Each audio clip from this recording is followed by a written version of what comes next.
എല്ലാവരും KS exam എല്ലാം കഴിഞ്ഞ് വീട്ടിലെത്തിയിട്ടുണ്ടാവും. എക്സാം കഴിഞ്ഞു, ഇനി പ്രിലിമിനറി സ്റ്റേജ് മാത്രമാണ്, മെയിൻസ് നിങ്ങളുടെ മുന്നിൽ ബാക്കിയുണ്ട്. പക്ഷേ നിങ്ങളുടെ മുന്നിൽ കുറേ ഡൗട്ട് ഉണ്ടാവും അല്ലേ? എക്സാം എന്തായിരുന്നു ആക്ച്വലി, ടഫായിരുന്നോ? സാധാരണ ഡിഗ്രി ലെവൽ എക്സാമുകളെ കമ്പയർ ചെയ്യുമ്പോൾ ഇതിൻ്റെ അവസ്ഥ എന്താണ്? കട്ട് ഓഫ് എന്തായിരിക്കും? ഞാൻ മെയിൻസിന് പഠിക്കണോ? അത്തരം ചില നിങ്ങളുടെ ഇമ്മീഡിയറ്റ് ആയിട്ട് വരുന്ന ഡൗട്ടുകളിലോട്ട് ഒന്ന് ശ്രദ്ധ കൊടുക്കാനാണ് ഇന്നത്തെ നമ്മൾ വീഡിയോ ചെയ്യുന്നത്. And welcome to KS mentor. നമുക്ക് ഇന്നത്തെ KS എക്സാമിനൊന്ന് കീറി മുറിച്ച് നോക്കാം. KS എക്സാം പേപ്പർ 1 പേപ്പർ 2 രാവിലെയും വൈകിട്ടുമായി നിങ്ങൾ എക്സാം എഴുതി അല്ലേ? അപ്പോൾ കഴിഞ്ഞ KS നടത്തിയ പോലെയാണ് PSC നടത്തുന്നതെന്ന് പറഞ്ഞു.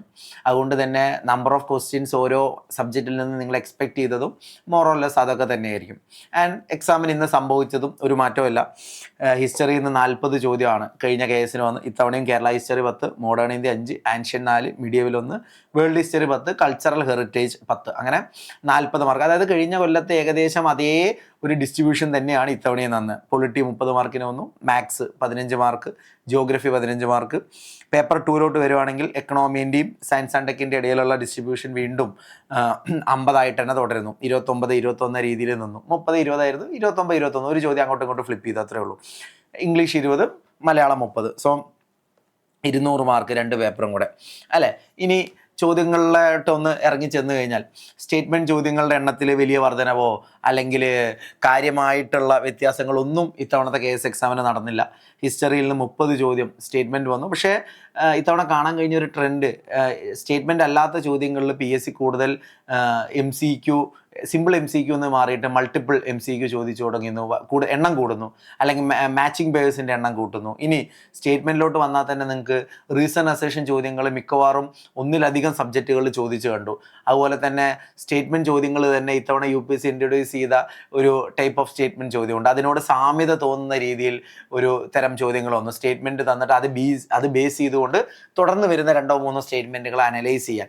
അപ്പോൾ ഇതെല്ലാം നിങ്ങൾക്കുള്ള സൂചനകളാണ്. ഇനി വരുന്ന PSC എക്സാമുകളിൽ ഇങ്ങനെയുള്ള കാര്യങ്ങൾ നമുക്ക് പ്രതീക്ഷിക്കാം. അപ്പോൾ നിങ്ങളുടെ പ്രിപ്പറേഷനും അതുപോലെ ആയിരിക്കണം. ഓക്കെ. ആൻഡ് പൊളിറ്റിയിൽ നിന്ന് 15 മാർക്ക് 15 ചോദ്യങ്ങൾ സ്റ്റേറ്റ്മെൻറ്റ് വന്നു, 15 MCQ വന്നു.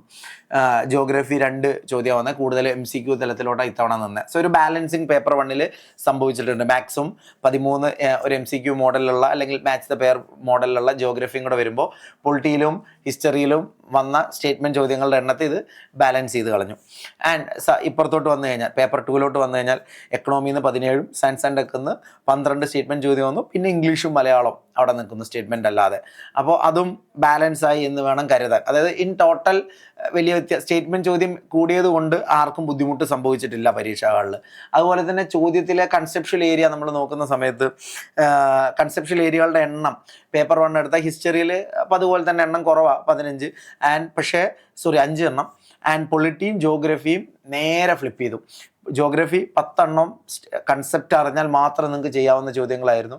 അത് കുറച്ച് പേരെല്ലാം കുഴക്കി. പക്ഷേ ആ ചോദിച്ച ചോദ്യം ഇപ്പോൾ കഴിഞ്ഞ ഡിഗ്രി പ്രിലിംസ് എല്ലാം കമ്പയർ ചെയ്യുമ്പോൾ എളുപ്പമായിരുന്നു അല്ലേ? അപ്പോൾ അതുകൊണ്ട് ചോദ്യം എളുപ്പമായതുകൊണ്ട് ആ കൺസെപ്ഷൻ നോളേജ് ഒരു പരിധി വരെയുള്ള കുട്ടികളെല്ലാം അത് ചെയ്തു എന്നാണ് പറയുന്നത്. ആൻഡ് പൊളിറ്റിയുടെ ഭാഗത്ത് നിന്ന് വന്ന പക്ഷേ കാര്യം അങ്ങനെയല്ല.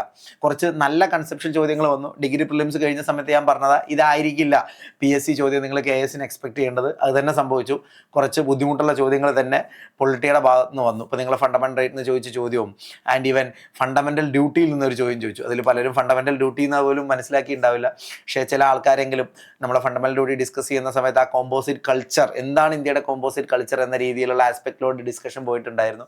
അപ്പോൾ അതെല്ലാം ഓർമ്മ വന്നവർ ഓക്കെ ഇത് ഈ ഏരിയയിൽ നിന്നാന്ന് മനസ്സിലാക്കി കാണും. ആൻഡ് പേപ്പർ 2ലോട്ട് എത്തിക്കഴിഞ്ഞ് കഴിഞ്ഞാൽ എക്കണോമിയിൽ നിന്ന് 2 കൺസെപ്ഷ്യൽ ചോദ്യവും ആൻഡ് ബാക്കി ഒരുമാതിരി ഫാക്ച്വൽ ചോദ്യങ്ങൾ ചോദിച്ചു എന്നുള്ളതായിരുന്നു ഇത്തവണത്തെ എക്കണോമി പേപ്പറിൻ്റെ പ്രത്യേകത അല്ലേ? കുറേ പേര് ഇപ്പം തന്നെ അത് കമൻറ്റ് ചെയ്യാൻ വേണ്ടി റെഡി ആയിട്ടുണ്ടാവും. എന്തുമാതിരി ഫാക്ച്വൽ ചോദ്യമാണ് ചോദിച്ചത്, എന്തുകൊണ്ടാണ് ഇങ്ങനെ ചോദിച്ചതെന്നൊക്കെ. സയൻസ് ആൻഡ് ടെക്കിൽ നിന്ന് 12 കൺസെപ്ഷ്യൽ ചോദ്യം വന്നു, ബാക്കി ഫാക്ച്വൽ തന്നെ ഉണ്ടായിരുന്നു. ആൻഡ് എക്സാം ടഫാണോ അല്ലേ എന്നുള്ള ചോദ്യത്തിന് ഇത് നമ്മുടെ സബ്ജക്റ്റ് എക്സ്പേർട്ടുകളുടെ അനാലിസിസ് ആണ്.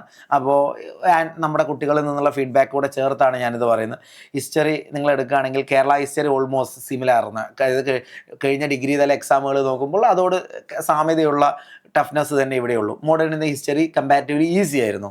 എന്നാൽ ആൻഷ്യൻ്റ് ഇന്ത്യ മോഡറേറ്റും അതുപോലെ തന്നെ മിഡീവൽ ഇന്ത്യ മോഡറേറ്റ്. പക്ഷേ ഒരു UPSC ബാക്ക്ഗ്രൗണ്ടുള്ള കുട്ടികൾ നിങ്ങളത് ചെയ്തിട്ടുണ്ടാവും. പക്ഷേ PSC ബാക്ക്ഗ്രൗണ്ടുള്ള കുട്ടികൾക്ക് ആൻഷ്യൻറ്റും മിഡീവൽ സിലബസിലുണ്ടെങ്കിൽ പോലും ആൻഷ്യൻ്റ് സിലബസിൽ ഇല്ലതാനും ബാക്കി ഡിഗ്രി തല എക്സാമുകൾക്ക് നിങ്ങൾ പഠിക്കാത്തതാണ്.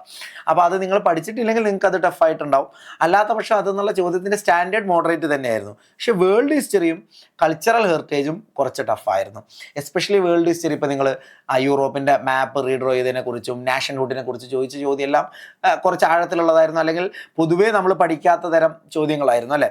അതുപോലെ കൾച്ചറൽ ഹെറിറ്റേജിൽ നിന്ന് വന്ന ചോദ്യങ്ങളെല്ലാം മലയാളം ലിറ്ററേച്ചർ അറിയുന്ന ആൾക്കാർ എളുപ്പമായിരിക്കും. പക്ഷെ അല്ലാത്തവർക്ക് വീണ്ടും അത് ടഫുള്ള ഏരിയകൾ ഉണ്ടായിരുന്നു. ദ്രാവിഡ ഭാഷയെല്ലാം ചോദിച്ചത് പൊളിറ്റി ടഫായിരുന്നു. ഓക്കെ, അത് കൂടുതൽ കൺസെപ്റ്റായി കുറച്ച് വലിച്ചു നീട്ടി അതിൻ്റെ IR ഭാഗത്ത് നിന്ന് നമ്മൾ പ്രതീക്ഷിക്കാത്ത കുറച്ച് ചോദ്യങ്ങൾ വന്നു. അതുപോലെ തന്നെ ചില ഏരിയ അഡ്മിനിസ്ട്രേറ്റീവ് തോട്ടിൽ നിന്ന് ഒരു ചോദ്യം ചോദിച്ചുള്ളൂ. പക്ഷേ അത് നിങ്ങളൊരു ബൗൺസറായി കണ്ട് ഒഴിവാക്കിയാലും നിങ്ങൾക്ക് പ്രത്യേകിച്ച് പ്രശ്നമൊന്നും വരാൻ പോകുന്നില്ല. പക്ഷേ ബാക്കി ഉള്ള ഏരിയയിൽ നിന്നുള്ള ചോദ്യം അറിയുന്ന ആൾക്ക് മാത്രം ചെയ്യാവുന്ന രീതിയിലോട്ട് മാറ്റിയിട്ടുണ്ട്. ഓക്കെ, മാത്സ് ആൻഡ് റീസണിങ് അവിടെ നിങ്ങൾക്ക് രക്ഷകനായി ഫസ്റ്റ് പേപ്പറിൽ വന്ന് കാണും, എളുപ്പമായിരുന്നു. ജിയോഗ്രഫി എളുപ്പമായിരുന്നു. അപ്പോൾ ഇത് നിങ്ങൾ മനസ്സിലാക്കേണ്ടത് ഹിസ്റ്ററിയും പൊളിറ്റിയും കുറച്ച് ടഫായ രീതി, അല്ലെങ്കിൽ കുറച്ച് നല്ലപോലെ ടഫായ രീതിയിലോട്ട് വന്നപ്പോൾ മാത്സും ജിയോഗ്രഫിയും അവിടെ ബാലൻസ് ചെയ്യപ്പെട്ടു. അതായത് ഓവറോൾ പേപ്പർ 1 ടഫാണ് എന്ന് നമ്മൾ പറയേണ്ടി വരും. എന്നാൽ പേപ്പർ 2 എത്തുമ്പോൾ എക്കണോമി ഫാക്ച്വൽ നോളേജ് ചോദിച്ച ഏരിയ എന്താണ് എന്നുള്ളത് കൊണ്ട് തന്നെ അത് ടഫായി. കാരണം അത് അറിയില്ലെങ്കിൽ എഴുതിയ നെഗറ്റീവ് മാർക്ക് അടിച്ചിട്ടുണ്ടാവും പല ആൾക്കാർക്കും. ചില ആൾക്കാർ അത് സ്കിപ്പ് ചെയ്ത് വന്നു. അപ്പോൾ രണ്ട് രീതി ചിന്തിക്കുമ്പോഴും ആ എക്കണോമി പാർട്ട് എന്താണ് കുറച്ച് ടഫായിരുന്നു ഇന്ന്. ആൻഡ് സയൻസ് ആൻഡ് ടെക്നോളജി പക്ഷേ അതിനുവേണ്ടി വളരെ ഈസി ആക്കി തന്നു. അവിടെ ഒരു എനർജീൻ്റെയും എൻവയൺമെൻറ്റിൻ്റെയും അതുപോലെ സ്പേസ് ആൻഡ് ഡിഫൻസിൻ്റെയും പിന്നെ ബേസിക് സയൻസ് ആൻഡ് ടെക്കിൻ്റെയും ഒരു നല്ല ബാലൻസ് ആകണ്ടേ. അതുകൊണ്ട് തന്നെ ചോദ്യപേപ്പർ എളുപ്പമായിരുന്നു ആ ഭാഗത്ത്. ഇംഗ്ലീഷും മലയാളവും സിമിലർ അല്ലെങ്കിൽ ഒരു മീഡിയം രീതിയിലൊക്കെ കാണാവുന്ന പേപ്പർ മാത്രം. മലയാളം കോംപ്രഹെൻഷൻ വന്നില്ല, അതുകൊണ്ട് ചോദ്യപേപ്പർ ടഫായി എന്ന് പറഞ്ഞവരുണ്ട്. ഞാൻ കാരണം പറഞ്ഞുതരാം. അപ്പോൾ ഓവറോൾ പേപ്പർ 2 ഈസി, പേപ്പർ 1 എളുപ്പമാണെന്ന് നമുക്ക് കണ്ടുവരും അല്ലേ. ആൻഡ് എക്സ്പെക്റ്റഡ് ഏരിയാസ്, നിങ്ങളെ കുഴപ്പിക്കുന്ന ഏരിയാസ് വന്നോ എന്നുള്ളൊരു ചോദ്യം. ഇതൊക്കെ കൺസിഡർ ചെയ്തിട്ട് വേണമല്ലോ നമ്മൾ എന്താണ് ഇന്നത്തെ പേപ്പറിൻ്റെ സ്റ്റാൻഡേർഡ് എന്ന് പരിശോധിക്കാൻ. ഹിസ്റ്ററി ഓൾമോസ്റ്റ് 23 ചോദ്യവും എക്സ്പെക്റ്റഡ് ഏരിയാസ് ആണ്. എന്നാൽ വേൾഡ് ഹിസ്റ്ററിയിൽ നിന്ന് ഞാൻ ഈ പറഞ്ഞ പോലെ യൂറോപ്പ് മാപ്പ് ചോദിച്ചത്, അല്ലെങ്കിൽ ഓർഗനൈസേഷൻ ബേസ് ചെയ്ത് വന്ന ചോദ്യം, കൾച്ചറൽ ഹെറിറ്റേജിൽ നിന്ന് എന്താ പറയുക ഇപ്പോൾ കേവിൻ്റെ ചോദിച്ച ഭാഗത്തു നിന്നുള്ള ചോദ്യം, അങ്ങനെ അല്ലെങ്കിൽ ആയുർവേദ ബേസ് ചെയ്ത് ചോദിച്ച ചോദ്യം, അങ്ങനെ ചില ചോദ്യങ്ങൾ മാറ്റി നിർത്തി കഴിഞ്ഞാൽ ബാക്കി ഓൾമോസ്റ്റ് 23 ചോദ്യവും 40 എന്താണ് എക്സ്പെക്റ്റഡ് തന്നെയാണ്. പക്ഷെ അപ്പോഴും 17 ചോദ്യം നിൽക്കുന്നു എന്നുള്ളൊരു വസ്തുത അവിടെ നിൽക്കുന്നു. പൊളിറ്റി 20 ചോദ്യം എക്സ്പെക്റ്റഡാണ്. പക്ഷെ വേൾഡ് ഹിസ്റ്ററിയിൽ നിന്നെല്ലാം ചോദ്യം ചോദിച്ചതിലല്ല. പക്ഷേ എന്താ പറയുക, ഇന്ത്യയിൽ ഈ കഴിഞ്ഞ കൊല്ലം ഒന്നും, അല്ലെങ്കിൽ കഴിഞ്ഞ കൊല്ലം അതിനു മുമ്പ് നടന്ന കൊല്ലത്ത് നടന്ന ഇവൻറ്റിൻ്റെ പുറകിലോട്ട് പോയി ബിംസ്റ്റെക് എല്ലാം ഇന്ത്യയിൽ നടന്ന ഇയർ ബേസ് ചെയ്ത് അതറിയുമെങ്കിൽ മാത്രം ആൻസർ ചെയ്യുന്ന രീതിയിൽ ചോദ്യം ചോദിച്ചു. ഇൻ്റർനാഷണൽ കൺവെൻഷൻസ് നിന്ന് പതിവില്ലാത്ത കൺവെൻഷൻസ് അതിലോട്ട് ആഡ് ചെയ്തു. മനസ്സിലായില്ല. അപ്പം അങ്ങനെ പെട്ടെന്ന് ഒരു കുട്ടി എന്നാൽ കൺവെൻഷനിൽ ചോദിക്കാവുന്ന ഈ അടുത്ത കാലത്ത് നടന്ന പ്രധാന ഇവൻറ്റുകളിൽ നിന്ന് ചോദ്യം വന്നില്ല താനും. മനസ്സിലായില്ല. അപ്പോൾ IR എന്ന് ചോദിക്കാത്ത ബൗൺസറായിട്ട് തന്നെ ഒന്നിലധികം ചോദ്യം അല്ലെങ്കിൽ 2-ലധികം ചോദ്യം വന്നു. ഫണ്ടമെൻ്റൽ റേറ്റ് എന്ന് ചോദിച്ച ചോദ്യം ടഫായെന്നേ ഉള്ളൂ. അത് ബൗൺസർ എന്ന് ഞാൻ ഇടാൻ കാരണം കൺവെൻഷനിൽ PSC ഈ രീതി ചോദിക്കലില്ല. പക്ഷേ ഇത്തവണ UPSC ചോദ്യത്തേക്കാൾ നല്ല രീതിയിലുള്ള ചോദ്യങ്ങൾ ഡയറക്റ്റ് ടു പ്രിൻസിപ്പിൾ നിന്നും, അതുപോലെ തന്നെ ഞാൻ നേരത്തെ ഡിസ്കസ് ചെയ്ത ഫണ്ടമെൻ്റൽ ഡ്യൂട്ടി നല്ല സ്റ്റാൻഡേർഡുള്ള ചോദ്യം ചോദിച്ചു കണ്ടു. അതുപോലെ തന്നെ എമർജൻസിയുടെ ഭാഗത്തു നിന്നൊരു നല്ല ചോദ്യം ചോദിച്ചു. സോ അങ്ങനെ കമ്പാരിറ്റീവ്ലി ഞാൻ വേറെ പല ഇൻസ്റ്റിറ്റ്യൂട്ടിൻ്റെ ആൻസർ കീഴിൽ തെറ്റായിട്ട് തന്നെ ആൻസർ കൊടുത്ത് കണ്ടു. സോ അത് ഇമ്മീഡിയറ്റ്ലി നോക്കിയതിൻ്റെ പ്രശ്നമായിരിക്കും. പക്ഷേ ദാറ്റ് മീൻസ് ഓവറോൾ പൊളിറ്റിയുടെ ഭാഗത്തു നിന്നുള്ള ഒരു ചോദ്യം അധ്യാപകർ വരെ തെറ്റിക്കുന്ന രീതിയിൽ ആണ് കോൺസ്റ്റിറ്റ്യൂവൻ്റ് അസംബ്ലിയിൽ നിന്ന് നമ്മൾ കാണാത്തൊരു ഏരിയയിൽ നിന്ന് ചോദിച്ചു. അല്ലെങ്കിൽ കാണാത്ത ഏരിയ ഇൻ ദ സെൻസ് പൊതുവേ നമ്മൾ ഇപ്പോൾ പ്രൊവിൻസിൽ നിന്നാണ് മെമ്പർമാർ കൂടുതൽ എണ്ണം എന്നുള്ളതൊന്നും വലിയ ഒരു എക്സാമുകൾക്ക് ഇമ്പോർട്ടൻ്റ് ആയ കാര്യമല്ല. കുഞ്ഞ് എക്സാമുകളല്ല, വലിയ എക്സാമുകൾക്ക് പൊതുവേ അത് നമ്മൾ മാറ്റി വയ്ക്കുന്ന ഏരിയ. പക്ഷെ അത് ഇത്തവണ ചോദ്യം ചോദിച്ചു. സോ ഓവറോൾ പൊളിറ്റി ഫസ്റ്റ് പേപ്പറിൽ ഒരു മാറി നിന്നു എന്ന് തന്നെ നമുക്ക് കണ്ടുവരും. സാധാരണ പൊളിറ്റി അങ്ങ് ഒഴുകി ചേരലാണ് ചെയ്യൽ. ആൻഡ് അരിത്തമെറ്റിക് എക്സ്പെക്റ്റഡ് തന്നെ 15 ചോദ്യം എക്സ്പെക്റ്റഡ് ആയിരുന്നു. ജോഗ്രഫി 13 ചോദ്യം എക്സ്പെക്റ്റഡ് ആയിരുന്നു. സോഷ്യൽ ജോഗ്രഫിയിൽ നിന്നൊരു ചോദ്യം വന്നു. ആൻഡ് അതുപോലെ തന്നെ കോറൽ ബ്ലീച്ചിങ് നിന്ന് ഒരു എൻവയൺമെൻറ്റ് പെർസ്പെക്റ്റീവിൽ ചോദ്യം വന്നു. ഇത് മാറ്റി നിർത്തി കഴിഞ്ഞാൽ ഓവറോൾ ഫസ്റ്റ് പേപ്പറിലെ ചോദ്യങ്ങളിൽ എന്താ പറയുക 20, 23, 43 ഒരു 28 ഒരു 10-70 അടുത്ത ചോദ്യങ്ങൾ എന്താണ് എക്സ്പെക്റ്റഡ് തന്നെയാണ്. ഓക്കെ. ആൻഡ് പേപ്പർ 2 വന്നു കഴിഞ്ഞാൽ അവിടെ എക്കണോമിയും പ്ലാനിങ്ങിൽ 31 ചോദ്യം എക്സ്പെക്റ്റഡാണ്. പക്ഷേ 31 29 ചോദ്യത്തിൽ 29 ചോദ്യം സത്യം പറഞ്ഞാൽ എക്സ്പെക്റ്റഡ് ചോദ്യങ്ങൾ തന്നെ, എക്സ്പെക്റ്റഡ് അല്ല എന്നൊന്നും പറയാൻ പറ്റില്ല. പക്ഷെ അവിടെ വ്യത്യാസം വന്ന് ആ എക്സ്പെക്റ്റഡിൻ്റെ അകത്ത് അവർ ആഡ് ചെയ്ത ഫാക്ട്സുകളാണ്. ഇപ്പോൾ MSP ചോദിച്ചു, അതുപോലെ തന്നെ എന്താ പറയുക ഡെഫിസിറ്റ് ഭാഗത്ത് നിന്ന് വന്ന ചോദ്യങ്ങൾ. അങ്ങനെ പൊതുവേ ഒരു ആസ്പിരൻറ്റ്, എക്സ്പെക്റ്റഡ് അല്ല എന്നല്ല പറയുന്നത്, പൊതുവെ ഒരു ആസ്പിരൻറ്റ് പഠിക്കാൻ സാധ്യതയില്ലാത്ത ഫാക്റ്റുകൾ ചോദ്യപേപ്പറിലോട്ടിട്ട് ഒന്ന് ബുദ്ധിമുട്ടിച്ചിട്ടുണ്ടായിരുന്നു. ഓക്കെ. ആൻഡ് സയൻസ് ആൻഡ് ടെക്നോളജിയിൽ മിക്കവാറും ചോദ്യങ്ങൾ എക്സ്പെക്റ്റഡ് തന്നെയാണ്. IT എന്ന് ചോദിച്ച ഒരു 1-2 ചോദ്യവും, അതുപോലെ തന്നെ പൊല്യൂഷൻ്റെ ഭാഗത്ത് നിന്ന് വെച്ചാൽ പൊല്യൂഷൻ ഒരു ക്വസ്റ്റ്യൻ മാറ്റി നിർത്തിയാൽ ബാക്കിയെല്ലാം എക്സ്പെക്റ്റഡ് തന്നെയാണ്. ഇംഗ്ലീഷും മലയാളം രക്ഷകരായിട്ട് അവിടെ വന്നു, എക്സ്പെക്റ്റഡ് തന്നെ. പക്ഷേ ചോദ്യം വന്ന ഒരു ഭാഗം ഞാൻ പറഞ്ഞല്ലോ, ഒരു കൺവെൻഷനൽ അല്ലാത്ത രീതിയിൽ വന്നു, അതിനെക്കുറിച്ച് പറയാം. ആൻഡ് അറ്റംപ്റ്റ്, നിങ്ങൾ എത്ര എണ്ണം അറ്റംപ്റ്റ് ചെയ്താൽ സേഫാണ്? ഹിസ്റ്ററി അതിൽ ഇട്ടാൻ വിട്ടതാണ്. ഹിസ്റ്ററി നിങ്ങളൊരു എന്താ പറയുക 40 ചോദ്യത്തിൽ നിങ്ങളൊരു 30 ഒക്കെ ചോദ്യം ചെയ്തിട്ടാണ് ഇപ്പോൾ ഇവിടെ ഇരിക്കുന്നതെങ്കിൽ നിങ്ങൾ വളരെ സേഫാണെന്ന് തന്നെ പറയണം. ഒരു 25+ ആണെങ്കിലും നിങ്ങളുടെ നല്ലൊരു അറ്റംപ്റ്റ് ഇന്ന് കൊടുത്തിട്ടുണ്ട് ഓവറോൾ ക്രൗഡിനെ കമ്പയർ ചെയ്യുമ്പോൾ. പൊളിറ്റി കമ്പയറിങ് ദ ടഫ്നെസ് നിങ്ങൾ 22 ചോദ്യമൊക്കെ കൊടുത്തിട്ടാണ്, നല്ലപോലെ കൊടുത്തിട്ടാണ് ഇരിക്കുന്നതെങ്കിൽ നിങ്ങൾ നല്ല അറ്റംപ്റ്റ് കൊടുത്തിട്ടായിരിക്കുന്നത്, സന്തോഷിച്ചോ. അരിത്തമെറ്റിക് 15 ഒരു 12 ചോദ്യമൊക്കെ ചെയ്തിട്ടുണ്ടെങ്കിൽ ഗുഡ്. ജോഗ്രഫിയും ഒരു 12-13 ചോദ്യം ചെയ്തിട്ടുണ്ട്, എളുപ്പമായതുകൊണ്ട്. ഓക്കെ, നല്ലൊരു അറ്റംപ്റ്റ് ആയിരുന്നു നിങ്ങളുടെ.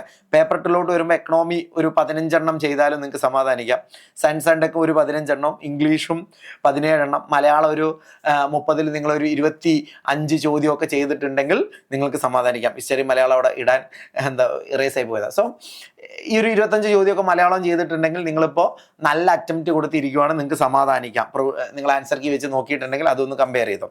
ഹിസ്റ്ററി ലാർജർ പിക്ചർ ഞാൻ പറഞ്ഞു, വേൾഡ് ഹിസ്റ്ററിയും കൾച്ചറൽ ഹെറിറ്റേജും നോക്കുമ്പോൾ കുറച്ച് അൺഎക്സ്പെക്റ്റഡ് ഏരിയാസ് വന്നെങ്കിലും അപ്പുറത്ത് മോഡേൺ ഇന്ത്യയും അതുപോലെ തന്നെ ആൻഷ്യൻ മിഡീവൽ എല്ലാം എക്സ്പെക്റ്റഡ് ഏരിയ ആയതുകൊണ്ടും മോഡേൺ കുറച്ചുകൂടെ എളുപ്പമായതുകൊണ്ടും ലാർജ്ലി മോഡേൺ ഹിസ്റ്ററിയുടെ പാർട്ട് ഡൂവബിൾ ആയിരുന്നു.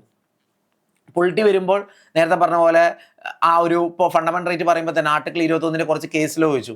കേസിലോ ചോദിക്കുന്നതിലൊന്നും കുഴപ്പമില്ല, പക്ഷേ ആ കേസിലോ ഇപ്പോൾ വേൾഡ് ഹിസ്റ്ററിയിലെ ചില ചോദ്യങ്ങളും ഇതുമായിട്ട് കമ്പയർ ചെയ്യാവുന്നതാണ്. ആ ഏരിയ ചോദിക്കുന്നതിലല്ല പ്രശ്നം, പക്ഷെ ആ ഏരിയയിൽ നിന്ന് വളരെ റാൻഡമായിട്ടുള്ള കേസോ അല്ലെങ്കിൽ ഫാക്റ്റോ ഒക്കെ എടുത്തുകൊണ്ട് ചോദ്യം ചോദിക്കുന്ന രീതി വേൾഡ് ഹിസ്റ്ററി, പൊളിറ്റി തുടങ്ങിയ സബ്ജക്റ്റുകളിൽ ഇത്തവണ കണ്ടു. ഓക്കെ, സോ അത് കുട്ടികളെ കുറച്ച് ക്ലാസ് റൂമിലൊന്നും പഠിപ്പിച്ചിട്ടുണ്ടാവും. പക്ഷെ സ്റ്റിൽ ബാക്കി ചോദ്യങ്ങൾ, കോൺസ്റ്റിറ്റ്യൂഷൻ എന്ന് വന്ന ബാക്കി ചോദ്യങ്ങളും മോഡേൺ ഇന്ത്യയിലെ ചോദ്യങ്ങളെല്ലാം വരെ നിങ്ങൾക്ക് സമാധാനം തന്നും കാണും. ആൻഡ് ക്വാളിറ്റി ഓഫ് ക്വസ്റ്റ്യൻസ് വളരെ ഹൈ ആയിരുന്നു ഇന്ന് പൊളിറ്റിയുടെ കേസിൽ. അരിത്തമെറ്റിക്കും റീസണിങ്ങിലും ടൈം കൺസ്യൂമിങ് ആണെന്ന് മാറ്റി നിർത്തിയാൽ ചോദ്യം ചെയ്യാൻ പറ്റുന്നതായിരുന്നു. പക്ഷേ ഇപ്പോൾ കുറച്ച് ആയിട്ട് PSC മെല്ലെ ടൈം കൺസ്യൂമിങ് രീതിയിലോട്ട്, ഇപ്പോൾ ഡിഗ്രി കഴിഞ്ഞപ്പോൾ നമ്മൾ കണ്ടു മാത്സ് ചോദ്യത്തെ മാറ്റുന്നുണ്ട്, ചെയ്യാൻ പറ്റുന്ന ചോദ്യങ്ങളടക്കം കുറച്ച് സമയം എടുക്കുന്ന പോലെ. ജോഗ്രഫി, ഫിസിക്കൽ ജോഗ്രഫിയുടെ ഡോമിനേഷൻ ആയിരുന്നു.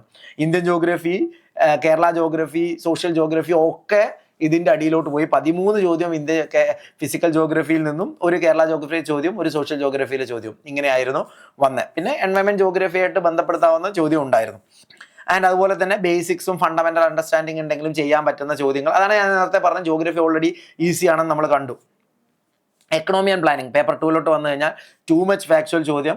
പക്ഷേ ഈ പറഞ്ഞ പോലെ ഭയങ്കര സർവേ മൊത്തം പഠിച്ചു വരണോ എന്നൊക്കെ കുട്ടികൾ ചോദിക്കുന്നുണ്ടായിരുന്നു. അപ്പോൾ അല്ലെങ്കിൽ സെൻസസ് മുഴുവൻ പഠിച്ചിട്ട് വരണോ, അങ്ങനെ ആ രീതിയിലോട്ട് ചോദിക്കുന്ന രീതിയിലുള്ള കൺവെൻഷനലി PSC ചോദിക്കാത്ത ഏരിയയിൽ നിന്ന് വന്നതുകൊണ്ട് കുറച്ച് ടഫായി പോയി. സയൻസ് ആൻഡ് ടെക് ഒരു ഞാൻ നേരത്തെ പറഞ്ഞ പോലെ ഗുഡ് മിക്സ് ഓഫ് ടോപ്പിക്കുകളായിരുന്നു. സ്പേസ് എന്ന് ചോദിച്ച ചോദ്യങ്ങളായാലും എൻവയൺമെൻറ്റ് എന്ന് ചോദിച്ച ചോദ്യങ്ങളായാലും വൺ റീഡിംഗ് എല്ലാം ഉണ്ടെങ്കിൽ ആ കുട്ടി അത് ചെയ്ത് കാണണം. ഇംഗ്ലീഷ് നല്ല സ്കോറിംഗ് ആയിരുന്നു, ആർക്കും ഒരു തർക്കമില്ല, നല്ല മാർക്ക് അതിൽ നിങ്ങൾ മേടിച്ചിട്ടുണ്ടെന്ന് ഞാൻ പ്രതീക്ഷിക്കുന്നു.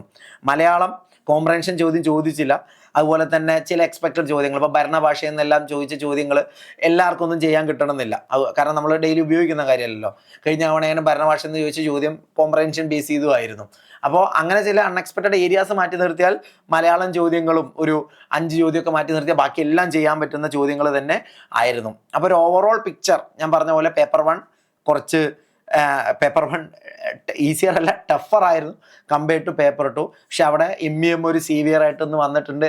നിങ്ങളെ പലരും MEM ഇന്ന് രക്ഷിച്ചിട്ടുണ്ടെന്ന് എനിക്കറിയാം. അതുപോലെ തന്നെ സയൻസ് ആൻഡ് ടെക്, ജോഗ്രഫി പോലെയുള്ള സബ്ജക്റ്റുകളും ഒരു 5 മുതൽ ഒരു 7 വരെ ചോദ്യങ്ങൾ ക്യാൻസൽ ചെയ്യാനുള്ള സാധ്യതകളുണ്ട്. നമ്മൾ ഓൾറെഡി നമ്മുടെ ഡിസ്കഷനിൽ അത് പറഞ്ഞ കാര്യം, നിങ്ങൾക്ക് അതൊന്ന് കാണാം. ഓക്കെ, അതുപോലെ തന്നെ ഡിഗ്രി ലെവൽ എക്സാമുകൾ ഇപ്പോൾ കൂടുതൽ ടൈം കൺസ്യൂമിംഗ് ആയി മാറുന്നതെന്ന് ഒന്നുകൂടെ PSC പ്രൂവ് ചെയ്യാണ്. സെക്രട്ടേറിയറ്റ് മെയിൻസിനെല്ലാം തയ്യാറാകുന്ന ആൾക്കാർ ഇതൊന്ന് അതൊന്ന് മനസ്സിൽ വെച്ചോളാം. ഓക്കെ. ആൻഡ് പി എസ് സിയുടെ ഫേവറേറ്റ് ഏരിയാസിന് ഒരു മാറ്റവും ഇല്ല.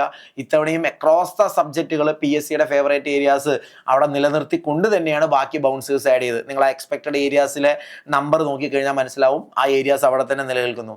ആൻഡ് കട്ട് ഓഫ് എന്തായിരിക്കും? സോ പേപ്പർ 1 ടഫ് ആയതുകൊണ്ടും പേപ്പർ 2 കുറച്ച് ഈസി ആയതുകൊണ്ടും എന്നാൽ ഓവറോൾ പിക്ചറിൽ ഒരു മീഡിയം ടു ടഫ് എന്ന രീതിയിലോട്ട് ഈ പരീക്ഷ നിലനിൽക്കുന്നത് കൊണ്ട് തന്നെ കട്ട് ഓഫ് 50% മുകളിലൊന്നും പോകാനുള്ള സാധ്യത നിലവിൽ നമ്മൾ കാണുന്നില്ല. പക്ഷെ നമ്മൾ നമ്മുടെ കുട്ടികളുടെ എല്ലാം മാർക്ക് മേടിച്ചുകൊണ്ടിരിക്കുകയാണ്. നിങ്ങളും ഈ വീഡിയോയുടെ താഴെ തന്നിരിക്കുന്ന പോളിൽ, അതുപോലെ നമ്മുടെ ടെലിഗ്രാം ചാനലിലെ പോളിൽ പോൾ ചെയ്യണം. നമുക്ക് ഒരു കമ്മ്യൂണിറ്റി ആയിട്ട് തന്നെ അറിയണം എത്രയാണ് കട്ട് ഓഫ് വരാൻ പോകുന്നതെന്ന്. എങ്കിലാണ് നിങ്ങളുടെ പ്രിപ്പറേഷനും കൂടെ അത് ഹെൽപ്പ് ചെയ്യാം. പക്ഷെ എനിവേ ഞാൻ എൻ്റെ ഒരു എക്സ്പീരിയൻസ് വെച്ച് പറയുന്നു, എന്തായാലും കഴിഞ്ഞ KS പ്രിലിംസിൻ്റെ കട്ട് ഓഫ് ആയിരിക്കില്ല. അതുപോലെ തന്നെ ഇപ്പോൾ ഡിഗ്രി തല പ്രിലിംസിൽ അല്ലെങ്കിൽ ഡിഗ്രി തല മെയിൻസുകളിൽ കാണുന്ന കട്ട് ഓഫിന് പുറത്തോട്ടും പോകാനുള്ള ഒരു സാധ്യതയും ഇന്നത്തെ പരീക്ഷയിലില്ല.